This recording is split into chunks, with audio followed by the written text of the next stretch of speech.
नमस्कार साथियों, स्वागत है आप सभी का एसएस क्लासेस में। आप अच्छे होंगे, स्वस्थ होंगे और अच्छे से यूपी पुलिस की तैयारी चल रही होगी, क्योंकि अब आपके पास ज़्यादा समय ना बचा है, इसलिए तैयारी में लगे रहिए। इस क्लास में लेकर के आए सामान्य हिंदी के प्रैक्टिस सेट नंबर 2 को, इसलिए क्लास को पूरा देखें, कहीं से भी थोड़ा सा भी स्किप ना करें। और आपका स्कोर क्या रहा कमेंट में अवश्य बताएँ। बढ़ते हैं अपने प्रश्नों की श्रृंखला की तरफ। और अब मैं बताना चाहूँगा कि आपका जो स्कोर होना चाहिए यूपी पुलिस कांस्टेबल परीक्षा के लिए, बस 240 प्लस का बना करके चलें, जिससे आपका श्योर सिलेक्शन हो सके और आपको एक सीट पक्का कन्फर्म लेना है। बढ़ते हैं अपने प्रश्नों की तरफ। पहला प्रश्न अपना हिंदी का आ चुका है। पहला प्रश्न अपना है कि महोत्सव का संधि विच्छेद क्या होगा। किसका संधि विच्छेद? महोत्सव का संधि विच्छेद क्या होगा? क्या होगा इसका संधि विच्छेद? मह प्लस उत्सव, मही प्लस उत्सव या मही प्लस उत्सव। तब इसका सही जवाब होगा महा प्लस उत्सव। ये वाला सी वाला इसका ठीक हो जाएगा। कौन सा ठीक हो जाएगा? सी वाला इसका ऑप्शन ठीक हो जाएगा। आपने इसका क्या दिया कमेंट बॉक्स में बताएं। अगला प्रश्न है कि बैलगाड़ी में समास है। बैलगाड़ी में कौन सा समास है? द्विगु समास, तत्पुरुष, द्वंद्व या अव्ययीभाव। तब इसमें कौन सा समास होगा? तब इसमें होगा ऑप्शन डी, तत्पुरुष समास होगा। अगला प्रश्न है आगमन में कौन सा उपसर्ग है? तब इसका क्या ठीक होगा? आ होगा या छोटा होगा या आग होगा या मन होगा। तब आपने इसका सही जवाब दिया होगा आ। आगमन में क्या हो गया? आ, इसलिए इसका सही जवाब होगा ऑप्शन ए। बढ़ते हैं अगले प्रश्न की तरफ। अगला प्रश्न है रसोईया में प्रत्यय है। रसोईया में कौन सा प्रत्यय लगा हुआ है? क्या या है या है या आ है या रस है? तब इसमें कौन सा प्रत्यय लगा हुआ है? इसमें लगा हुआ है या। ऑप्शन बी वाला सही होगा। बढ़ते हैं अगले प्रश्न की तरफ। अगला प्रश्न है कि कौन सा शब्द तत्सम है? क्या बताना है? क्षेत्र है, गधा है, गाय या घर। तब कौन सा तत्सम होगा इन चारों में से? तब इन चारों में से तत्सम होगा क्षेत्र। ऑप्शन ए वाला ठीक हो जाएगा। बढ़ते हैं अगले प्रश्न की तरफ। कौन सा शब्द तद्भव है? यौवन शब्द, निर्झर, जीव या स्थान। तब आपने इसका जवाब दिया होगा जीव। जीव जो शब्द है वह कौन सा होगा? तद्भव। बढ़ते हैं अगले प्रश्न की तरफ। अगला प्रश्न है निम्न में संज्ञा शब्द है। हरा है क्या, पतला या सवा या गहरा है। तब संज्ञा कौन सी होगी? तब कौन सी संज्ञा होगी? तब संज्ञा होगी सवा। ऑप्शन सी वाला ठीक होगा। अगला प्रश्न है सर्वनाम शब्द है। सर्वनाम शब्द क्या है? नींद है, रोग है, सफाई है, कौन है। तब कौन सा होगा? ये होगा आपका कौन। कौन शब्द जो होगा वह सर्वनाम होगा। बढ़ते हैं अगले प्रश्न की तरफ। अगला प्रश्न है निम्न में विशेषण शब्द है। तो विशेषण शब्द कौन सा होगा? वह आपका होगा उचित। साथियों एससीएस क्लासेस पर आपको काफ़ी मात्रा में प्रैक्टिस सेट कराए जा रहे हैं और जहाँ पर आपको सेलेक्टेड प्रश्नों को लिया जा रहा है। इससे पहले जो एग्ज़ाम हुआ था यूपी पुलिस का तब भी कराए थे, तब आपको हूबहू प्रश्नों की श्रृंखला देखने को मिली थी, अर्थात उसी में से प्रश्न आए थे। इसलिए क्लास को कहीं से भी स्किप ना करें, क्लास को पूरा देखें और चैनल को सब्सक्राइब ना करें, चैनल को सब्सक्राइब कर दें और वीडियो को लाइक कर दें। बढ़ते हैं अगले प्रश्न की तरफ। अगला प्रश्न है कि निम्न में प्रेरणार्थक क्रिया क्या है? तब कौन सी क्रिया होगी? उठना होगी या चमकना होगा या गिराना होगा या देना होगा। तब कौन सी होगी? तब आपका सी वाला ठीक हो जाएगा, गिराना। बढ़ते हैं अगले प्रश्न की तरह। अगला प्रश्न है अव्यय छांटना है। तो अव्यय कौन सा होगा? उत्तर होगा, ठीक होगा या फिर जापान होगा या कृष्णा होगा। तब कौन सा होगा अव्यय? तब आपका बी वाला ठीक हो जाएगा। ऑप्शन बी ठीक वाला हो जाएगा, ठीक। बढ़ते हैं अगले प्रश्न की तरफ। अगला प्रश्न है कि पक्षी का पर्यायवाची शब्द है। किसका? पक्षी का पर्यायवाची शब्द क्या होगा? भूधर होगा, मीन होगा, वृंद होगा, बेहग होगा। तब इसका क्या होगा? तब इसका हो जाएगा बेहग। ऑप्शन डी वाला आंसर ठीक हो जाएगा। आपने इसका क्या जवाब दिया कमेंट करें। बढ़ते हैं अगले प्रश्न की तरफ। अगला प्रश्न है जटिल का विलोम क्या होगा? तब जटिल का विलोम क्या होगा? सरल होगा, कठिन होगा, कुटिल होगा या टेढ़ा होगा। क्या होगा? तब इसका होगा जटिल का होता है, जटिल का अर्थ होता है कठिन। तब इसका क्या होगा? कठिन का क्या हो जाएगा? सरल। इसलिए ए वाला इसका ठीक हो जाएगा, ऑप्शन ए। अगला प्रश्न है कि जो देने योग्य है के लिए एक शब्द है, तब इसके लिए क्या एक शब्द होगा, एक शब्द में क्या कहेंगे इसके लिए, तब इसके लिए कहेंगे दे। ऑप्शन बी वाला ठीक हो जाएगा। आपने इसका क्या जवाब दिया कमेंट करें। दिन और दीन शब्द का युग्म सही अर्थ है, तब इसका सही युग्म का अर्थ क्या होगा, तब इसका होगा दिवस और गरीब। ऑप्शन ए वाला इसका करेक्ट होगा। बढ़ते हैं अगले प्रश्न की तरफ। अगला प्रश्न है निम्न में से कौन सा शब्द अनेकार्थक है, तब कौन सा है, साहस है, पुस्तक है, अंबर है या बालक होगा, तब कौन सा होगा, तब आपका सी वाला ठीक हो जाएगा, अंबर। बढ़ते हैं अगले प्रश्न की तरफ। साथियों, आपने चैनल को सब्सक्राइब ना किया हो, चैनल को सब्सक्राइब कर दे, वीडियो को लाइक कर दे, और आपका कोई फीडबैक अगर सजेशन हो या किसी अन्य की क्लास अगर आप चाहते हैं तो आप कमेंट करें, अब कौन सी क्लास और कराई जाए आपके लिए। अगला प्रश्न है निम्न में अधिकरण कारक का उपसर्ग कौन सा होगा, प्रसर्ग कौन सा होगा अधिकरण का, तब आपका ए वाला ठीक हो जाएगा, पर। निम्न में पुल्लिंग शब्द कौन सा है, क्षमा है, घटना है, क्षेत्र या रीति है, तब आपने इसका सही जवाब दिया होगा क्षेत्र जो है पुल्लिंग शब्द है। ऑप्शन सी वाला ठीक हो जाएगा। बढ़ते हैं अगले प्रश्न की तरफ। किसका सदैव बहुवचन में होता है, क्या चीज़ प्रयोग होता है, किसका होता है, दर्शन का होता है, नारी का होता है, लता होता है, गाय होता है, तब ये किसका होता है सदा प्रयोग, तब जो होता है दर्शन एक ऐसा शब्द है जिसका सदा प्रयोग होता है किसमें, बहुवचन में। ऑप्शन ए वाला ठीक हो जाएगा। बढ़ते हैं अगले प्रश्न की तरफ। अगला प्रश्न है निम्न में भूतकाल का उदाहरण है, तो भूतकाल का क्या उदाहरण है, मैं जाता हूँ, राम घर गया था, वह आ रहा है, वह पुस्तक पढ़ेगा, तब इसका सही जवाब होगा राम घर गया था।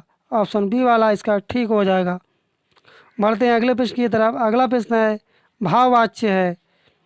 मोहन पुस्तक पढ़ता है, श्याम पत्र लिखता है, मोहन से बैठा नहीं जाता है, पत्र लिखा जाता है, तब इसका सही जवाब क्या होगा, मोहन से बैठा नहीं जाता है। ऑप्शन सी वाला इसका ठीक हो जाएगा। बढ़ते हैं अगले प्रश्न की तरफ। अगला प्रश्न है कि कौन सा वाक्य मिश्र वाक्य है, क्या चीज़, कौन सा वाक्य है जो मिश्र वाक्य है। विद्वान सब जगह पूजा जाता है, क्या चीज़, विद्वान सब जगह पूजा जाता है। अच्छा लड़का माता पिता की आज्ञा मानता है, वह पुस्तक राम की थी, जब सवेरा हुआ तब हम लोग बाहर गए, तब इसका सही जवाब क्या होगा, तब इसका सही जवाब होगा जब सवेरा हुआ तब हम लोग बाहर गए। ऑप्शन डी वाला इसका ठीक हो जाएगा। आपने इसका क्या जवाब दिया कमेंट करें। अगला प्रश्न है प्रश्न चिन्ह कौन सा है, तब आपने इसका सही जवाब दिया होगा ऑप्शन बी वाला क्वेश्चन मार्क का। अगला प्रश्न है कि आसमान फट जाना मुहावरे का सही अर्थ होगा, क्या चीज़, आसमान फट जाना, इसका सही अर्थ क्या होगा, असंभव काम होना, बहुत शोर करना, चुगली करना, अचानक आफत आ जाना, तब इसका सही जवाब क्या होगा, तब इसका सही जवाब होगा अचानक आफत आ जाना, अर्थात अचानक मुसीबत या विपत्ति आ जाना, इसका सही जवाब होगा। बढ़ते हैं अगले प्रश्न की तरफ। लाभ ही लाभ अर्थ के लिए सही लोकतिक है। पांचों उंगलियां घी में होना, पांचों उंगलियां बराबर नहीं होती, नेकी कर और कुएं में डाल, नेकी और पूछ पूछ, तब इसका सही जवाब आपने दिया होगा पांचों उंगलियां घी में होना। लाभ ही लाभ का क्या होता है लोकतिक, पांचों उंगलियां घी में होना, क्या चीज़, पांचों उंगलियां घी में होना, तब इसका सही जवाब क्या होगा, ऑप्शन ए वाला इसका ठीक हो जाएगा। बढ़ते हैं अगले प्रश्न की तरफ। ब्रज भाषा हिंदी की किस उपभाषा के अंतर्गत आती है, क्या यह पहाड़ी हिंदी के अंतर्गत आती है, या पूर्वी हिंदी, या पश्चिमी हिंदी, या राजस्थानी हिंदी, तब इसका सही जवाब होगा पश्चिमी हिंदी। ऑप्शन सी वाला इसका ठीक हो जाएगा। बढ़ते हैं अगले प्रश्न की तरफ। अगला प्रश्न है सूर सागर के रचयिता कौन है, तब सूर सागर के रचयिता कौन है, तब इसके जो रचयिता हैं अर्थात लेखक हैं वो हैं सूरदास जी। ऑप्शन डी वाला इसका ठीक हो जाएगा। अगला प्रश्न है उसने कहा था कहानी के लेखक हैं किशोरी लाल गोस्वामी, या चंद्रशेखर शर्मा गुलेरी, प्रेमचंद, या भगवान दास, तब इसका सही जवाब होगा बी वाला इसका सही जवाब हो जाएगा चंद्रशेखर शर्मा गुलेरी। किसके हैं, उसने कहा था। बढ़ते हैं अगले प्रश्न की तरफ। अगला प्रश्न है शुद्ध वाक्य बताइए 10 अरब यात्री भारत आए, क्या ये होगा 10 अरब यात्री भारत आ चुके हैं। अरब के 10 यात्री भारत आए, 10 अरब यात्री भारत आएंगे। तब इसका सही जवाब होगा अरब के 10 यात्री भारत आए। ऑप्शन सी वाला इसका ठीक हो जाएगा। आपने इसका क्या जवाब दिया कमेंट करें। साथियों, आपने चैनल को सब्सक्राइब ना किया और चैनल को सब्सक्राइब कर दें और वीडियो को लाइक कर दें, जिससे आपको समय समय पर नोटिफिकेशन प्राप्त हो सके। बढ़ते हैं अपने प्रश्न की तरफ। अंश और अंश शब्द का सही अर्थ बताइए। तब इसका सही अर्थ क्या होता है? तब इसका सही अर्थ होता है हिस्सा और कंधा। ऑप्शन बी वाला इसका ठीक हो जाएगा। अगला प्रश्न है, शब्दों में कौन सा शब्द सूर्य का पर्यायवाची नहीं है? दिवाकर, प्रभाकर, सुधाकर या भास्कर। तो कौन है जो सूर्य का पर्यायवाची नहीं है? भाई आपका सही जवाब होगा ऑप्शन सी वाला आपका ठीक हो जाएगा, सुधाकर। बढ़ते हैं अगले प्रश्न की तरफ। अगला अपना पैराग्राफ आ चुका है, गद्यांश आ चुका है। देखते हैं इसके लिए। प्रश्न संख्या 70 से 74 नीचे दिए गए गद्यांश को पढ़कर उनके जवाब देने अर्थात उत्तर देना है। गद्यांश में दे रखा है कि गद्यांश है कि प्रेम की भाषा शब्द रहित है, नेत्रों की कपोलों की, मस्तक की भाषा भी शब्द रहित है, जीवन का तत्व भी शब्द से परे है, सच्चा आचरण प्रभावशील, अचल स्थिति संयुक्त आचरण न तो साहित्य के लंबे व्याख्यानों से गढ़ा जा सकता है, ना वेद की श्रुतियों के मीठे उपदेश से, ना अंजिल से, ना कुरान से, ना धर्म चर्चा से, ना केवल सत्संग से। जीवन के अरलय में घुसे हुए पुरुष के हृदय पर प्रकृति और मनुष्य के जीवन के मौन व्याख्यानों के यतन से सुनार के छोटे हथौड़े की मंद मंद चोटों की तरह आचरण का रूप प्रत्यक्ष होता है। गद्यांश को पढ़ने के बाद अब आपको जवाब देना है कि प्रेम की भाषा है क्या चीज़? प्रेम की भाषा क्या होती है? अर्थ रहित, भाव रहित या ज्ञान रहित या शब्द रहित। तब कौन सी होती है प्रेम की भाषा? तब जो प्रेम की भाषा जो होती है वह शब्द रहित होती है। ऑप्शन डी वाला इसका सही आंसर होगा। अगला प्रश्न है कि अरलय का शाब्दिक अर्थ होता है। बताना कि अरलय जो होता है उसका अर्थ क्या होता है।